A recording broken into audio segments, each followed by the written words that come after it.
மாற்றுப்பாலினத்தவர் சமத்துவம் இங்க பேசுறாங்க எல்லாருமே. யாருமே அதற்கான அடையாளத்தை கொடுக்கறதில்ல, அங்கீகாரம் கொடுக்கறதில்ல. சீமான் கொடுக்கும்போது அதுல அதேஷ் இங்க பிரச்சனை நீங்க பாருங்க. இப்ப யாருமே செய்யாத ஒண்ணே சீமான் செய்யும்போது நீங்க கேள்வி எழுப்பி ரோஷினிங்கிற ஒரு பெண் அவங்க திருநங்கைங்கிற பார்வையில பாக்குறீங்களே, இங்க ரோஷினிக்கு பதிலா ரோஷன் ஒரு ஆண் இருந்தாலும் இல்ல வேற ஏதாவது ரோஷிகாங்கிற பேர்ல ஏதாவது ஒரு முழுமையான பெண் இருந்தாலும் நாங்கள் எதிர்ப்போம். காரணம் நாங்க இவங்க திருநங்கைங்கிறதுக்காக எதிர்க்கல, புரிஞ்சுக்கோங்க. நாங்க சொல்றது எல்ஜிபிடிக்கு ஆக்டிவிஸ்ட், எல்ஜிபிடிக்கு இயக்கத்துல செயல்படுறவங்கனால தான் எதிர்க்கிறேன். நான் இதை திருநங்கைங்கிறதுக்காக எதிர்த்துதான் இதுக்கு முன்னாடி நாங்க தேவியை எதிர்த்திருக்கணும். நாங்க எதிர்க்கல. அவங்களும் ஒரு நட்பணி மன்றம் வச்சிருந்தவங்க தான். அவங்க வயதான முதியோர் இல்ல ஒன்று வச்சு நடத்திக்கிட்டு இருக்காங்க, இப்போ நடத்திக்கிட்டு இருக்காங்க. அவங்களெல்லாம் நாங்க எதிர்க்கல. ஆனா இவங்க ஒரு எல்ஜிபிடிக்கு ஆக்டிவிஸ்ட். இவங்க ஸ்கூலா போறவங்க, ஸ்கூலா போயிட்டு நம்ம குழந்தைங்க கிட்ட செக்ஸுவல் அவேர்னஸ் கொடுக்குறேங்கிற பேர்ல எல்ஜிபிடிக்குவை திணிக்கிறவங்க. அதற்காக உலக வல்லாதிக்க சக்திகளிடமிருந்து ஃபண்ட்ஸை பெற்று தான் இந்த இயக்கங்கள் செயல்பட்டு கொண்டிருக்கிறது உலகம் முழுக்க.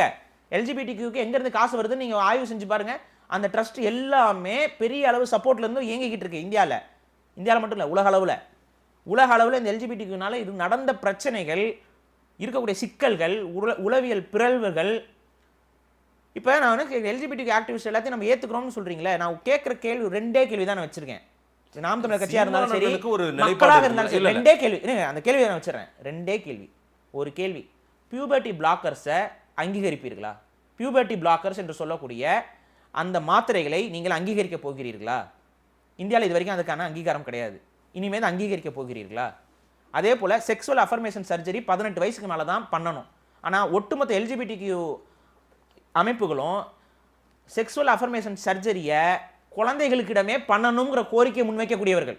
இல்லை, எல்ஜிபிடிக்யூடைய ஒட்டுமொத்த அத்தாரிட்டி ரோஷினி கிடையாது. அவங்க ஒட்டுமொத்த அத்தாரிட்டி, ரோஷினி ஒருத்தர். அதில் அவங்க ஒருத்தர். நான் கேட்குற கேள்வி என்னன்னா, செக்ஸுவல் அஃபர்மேஷன் சர்ஜரி 18 வயசுக்கு மேலே தான் இருக்குது இந்தியாவில்.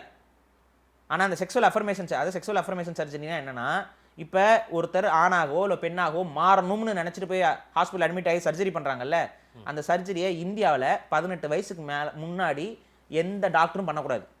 அப்படி பண்ணாங்கன்னா அவங்கள அரெஸ்ட் பண்ணிடுவாங்க. அதை நிறுவனத்துக்காக இப்ப நாம் தமிழர் களத்துல அவங்க வரலீங்க. நாம் தமிழர் மேடைக்கு அதுக்கு வரலீங்க.